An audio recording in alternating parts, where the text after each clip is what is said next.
kami sangat terhina dengan pornografi karena perempuan itu menjadi korban. Dan itu adalah clue ya. Saya bilang itu adalah clue. Karena seseorang sudah convince bahwa dia menyukai pornografi. Ya, dan itu sangat melukai hati kami para perempuan. Ya, nah kemudian yang kedua adalah anak muda. 70% dari pemilih itu anak muda. Anak muda ini adalah orang-orang yang sangat butuh inspirasi. Mas Anies adalah inspirasi yang tepat, bukan Mas Aniesnya Mas, tetapi Mutiara, Kaisar, Mikael, Ismail, itu inspirasi yang luar biasa. Karena mereka adalah produk dari pendidikan seorang ayah yang berhasil. Dan ini sepertinya oleh teman-teman belum explore dengan baik.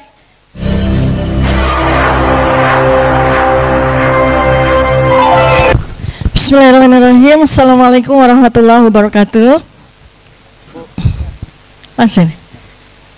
Ya, enggak Mas Refli, saya enggak akan mengkritisi Mas Anies. Kami bertetangga sama-sama di Cilandak, jadi gampang kalau mau kritik tinggal main ke rumah beliau dekat. Tadi saya juga sudah sampaikan sama Bang John, karena saya hanya punya waktu 5 menit, 2 jam sisanya kita selesaikan nanti di di pendopo aja sama Mas Anies ya. Baik, jadi saya juga baru terpana bahwa karena tokoh-tokoh yang dihadirkan oleh Mas Refli di sini bukan semuanya mendukung Mas Anies. Ya. Nah karena itu maka tadi saya minta masukan. Saya punya 2.880 titik di seluruh Indonesia, di mana satu titik itu anggotanya kira-kira 10.000 orang. Saya minta masukan kepada beliau-beliau, apa aspirasi dari teman-teman semuanya, karena teman-teman juga belum tahu saya akan memilih siapa. Tadi teman-teman bilang, Dr. Tifa dukung Mas Anies sebagai sahabat. Karena itu, saya di sini akan bicara kepada Bapak dan Ibu yang belum mendukung Mas Anies. Saya adalah sahabat beliau dari kecil. Kami teman SD, udah sama-sama juara ini dan itu. SMP-nya beda, tapi kami tetap bersahabat. Kami ketemu di SMA 2 Yogyakarta. Kami adalah kawan OSIS dari kelas 1. Beliau waktu itu jadi wakil ketua OSIS, saya menjadi sekretaris umum. Kami bersama-sama, besar bersama di SMA 2. Lalu kemudian pada waktu kelas 2, kami menjadi capres. Jadi calon ketua OSIS. Jadi saya adalah pesaing beliau. Beliau adalah pesaing saya. Tapi saya tahu di situ bahwa kan saya kurang dibanding Mas Anies waktu itu. Kenapa? Posisi saya tidak menguntungkan karena ketua OSIS sebelumnya perempuan. Sebagaimana lazimnya di sekolah kami, biasanya suka gantian. Karena itu pada waktu saya bicara pidato untuk pemilihan ketua OSIS, saya justru minta kepada teman-teman untuk memilih beliau. Ya, kenapa?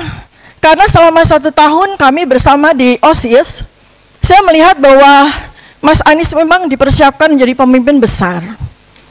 Oleh keluarga, oleh lingkungan, dan oleh barangkali juga bimbingan dari Allah Subhanahu wa Ta'ala. Jadi saya di sini menjadi saksi bagaimana Mas Anies tumbuh berkembang dengan baik. Sebagaimana seperti yang Bapak Ibu semua saksikan sekarang. Beliau adalah anak yang baik dan beliau adalah manusia yang baik. Saya waktu itu sampaikan ke Mas Anies, Nis ya, beda usia 1 tahun, beliau lebih tua dari saya, jadi sekarang saya panggilnya Mas Anies aja ya. Nis, suatu saat nanti kamu bakal jadi orang besar. Saya prediksi kamu akan jadi menteri, ternyata benar. Sekarang mungkin Mas Anies mau nanya, Tifa, prediksikan saya jadi presiden enggak? Saya harus makmum kepada Bapak Abdullah Hehamahua, bahwa kita tidak boleh mendahului takdir. Sebenarnya presiden itu kita di tahun 2024 sudah ada di Lauhul Mahfuz. apakah itu Mas Anies ataukah orang lain. Tetapi sebetulnya yang ingin saya sampaikan di sini bahwa pemilihan presiden ini harus kita kawal dengan sebaik-baiknya agar menjadi suatu sejarah yang indah bagi negara ini karena sudah kadung carut marut. Dan keindahan dari pemilihan presiden itu saya percayakan kepada Mas Anies. Karena Mas Anies jago untuk membuat semuanya menjadi indah. Termasuk politik itu akan menjadi indah buat kita semua. Dan itu pelajaran yang sangat penting bagi kita semua. Lalu yang lebih dari itu sebetulnya kalau boleh, karena saya berkembang menjadi ahli prediksi ya. Mungkin Bapak Ibu semua tahu saya Dr. Tifa, silahkan lihat di Twitter saya ya. Saya memprediksi beliau itu kurang lebih, kalau presiden terlalu kecil ya, saya melihat beliau itu nanti akan jadi betul, akan menjadi Sekjen PBB, dapat Nobel Perdamaian. Itu doa saya kepada beliau. Jadi kalau mau jadi presiden itu sesuatu langkah yang sudah kecil. Saya mau kasih clue, tadi saya udah bilang Bang John, ada clue-clue yang sederhana sekali sebetulnya, bagaimana Mas Anies bisa membalik keadaan. Karena saya kan puluhan tahun ada di lapangan ya, kekuatan Indonesia itu Mas. Jadi kalau yang lain-lain mungkin akan titip pesan, nanti Mas Anies jadi presiden harus begini, harus begini. Mas Anies belum jadi presiden, bahkan jadi capres saja belum ya. Tetapi hari ini sekarang mau saya sampaikan, ada clue-clue penting yang bisa membalik keadaan yang cepat. Pertama apa? Pemilih Indonesia itu 55% wanita. Tapi di sini saja wanita minoritas ya. Di sini wanita minoritas, saya tadi lihat teman-teman saya perempuan kok sedikit sekali gitu. Nah 55% perempuan itu, 55% perempuan itu sang mama ya, perempuan, 70% adalah wanita dewasa muda, 30 tahun sampai 55 tahun, mereka adalah pemilih aktif, sangat membenci yang namanya pornografi. Ya. Kami sangat terhina dengan pornografi karena perempuan itu menjadi korban. Dan itu adalah clue ya. Saya bilang itu adalah clue. Karena seseorang sudah convince bahwa dia menyukai pornografi. Ya, dan itu sangat melukai hati kami para perempuan. Ya, nah kemudian yang kedua adalah anak muda. 70% dari pemilih itu anak muda. Anak muda ini adalah orang-orang yang sangat butuh inspirasi. Mas Anies adalah inspirasi yang tepat, bukan Mas Aniesnya Mas, tetapi Mutiara, Kaisar, Mikael, Ismail, itu inspirasi yang luar biasa. Karena mereka adalah produk dari pendidikan seorang ayah yang berhasil. Dan ini sepertinya oleh teman-teman belum explore dengan baik. Kita lihat kan bahwa calon-calon presiden yang lain sudah dari dulu menjadikan itu sebagai senjata. Dan itu berhasil. Mas Anies nggak perlu bergaya pakai motor, pakai jaket bomber dan sebagainya, nggak perlu.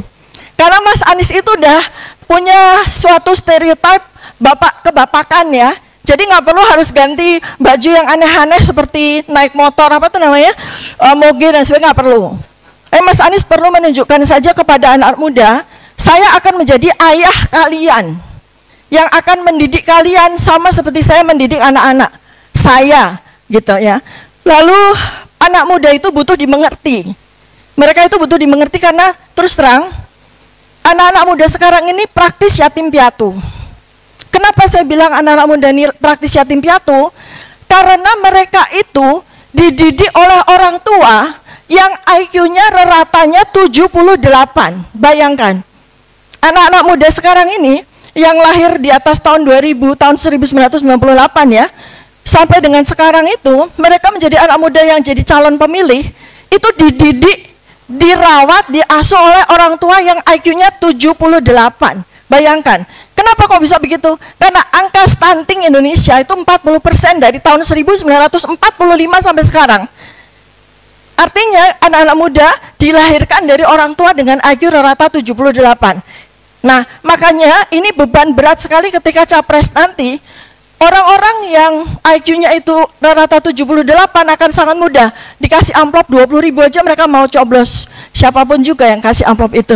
Jadi ini adalah pesan saya buat Mas Anies dan teman-teman relawan. Jadi sebagai penutup, setengah menit terakhir, 30 detik terakhir deh, saya sampaikan bahwa saya sebagai sahabat Mas Anies sekali lagi menjadi saksi bahwa Mas Anies adalah seseorang yang relatif lengkap dan sangat cocok menjadi Presiden Indonesia.